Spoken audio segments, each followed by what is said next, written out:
We are anonymous. No faces. No flex. No permission slips. Donald Trump promised America peace and lower prices.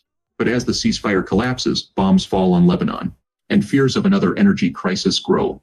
He has gone completely silent.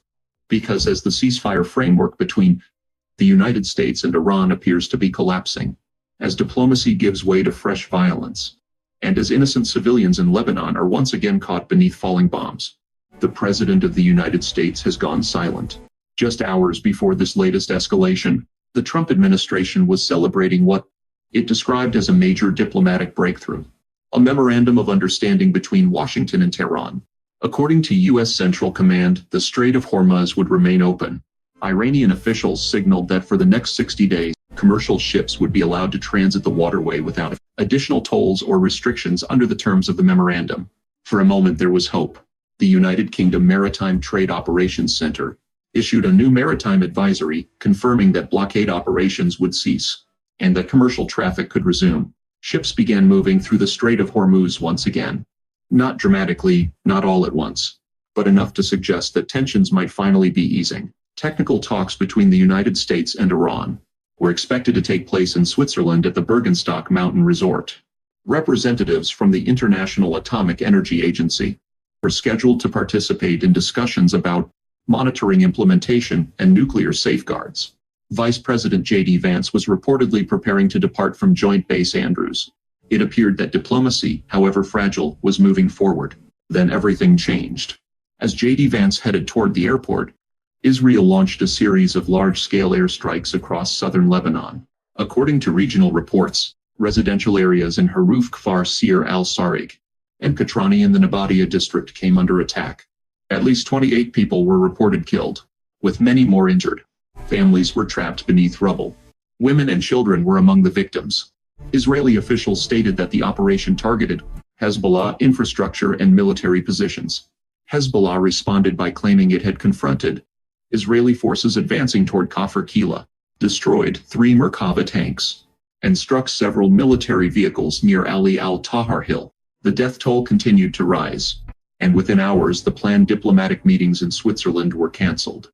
Iranian officials informed al-Mayadeen that their negotiating delegation would postpone its trip due to what they described as ongoing Israeli aggression in southern Lebanon. They stated that there was no basis for meaningful talks, while military operations continued. Only afterward did the White House confirm that J.D. Vance would not depart as scheduled. His office released the following statement. As the vice president said at his press conference, the plans for the upcoming technical talks have not been finalized, and the U.S. delegation has been prepared to depart at the first available opportunity. But the logistics of these negotiations have never been simple or predictable. As of now, the vice president is not departing tonight. We will let you know as soon as we have concrete updates about the next steps. We look forward to beginning technical talks. Technical talks. What exactly does that mean when bombs are falling? There are deals, and there are no deals. Critics argue that this memorandum of understanding lacks the detailed verification mechanisms, implementation procedures, and enforcement provisions that existed in the Joint Comprehensive Plan of Action, negotiated during the Obama administration. That agreement was hundreds of pages long. It included inspections, timelines, compliance standards, and international oversight. Trump tore it apart. Now his administration is trying to replace it with a vague memorandum that critics say could collapse at the first sign of instability. And that instability arrived immediately. Earlier that same day, Israeli Prime Minister Benjamin Netanyahu publicly indicated that Israel would continue maintaining troops inside what he called a security zone within Lebanese territory. Israel later released maps showing areas where its forces were operating inside Lebanon and signaled that it would not withdraw. Critics of the memorandum argue that its language was clear on one point. Israel was expected to leave Lebanese territory. Netanyahu effectively rejected that condition, and Washington did nothing.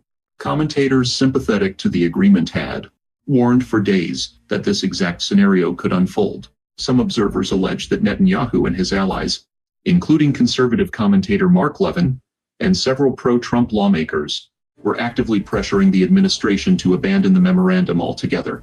Those allegations remain unverified, but the outcome is undeniable. The talks collapsed before they even began. Meanwhile, Donald Trump disappeared from public view. Earlier in the day, he had enthusiastically posted photographs of himself holding the memorandum alongside Secretary of State Marco Rubio and French President Emmanuel Macron. He amplified messages from supporters claiming the Iran agreement would trigger a major economic boom for the United States. Then, as violence escalated, the post stopped. The president went silent. No emergency address. No direct statement.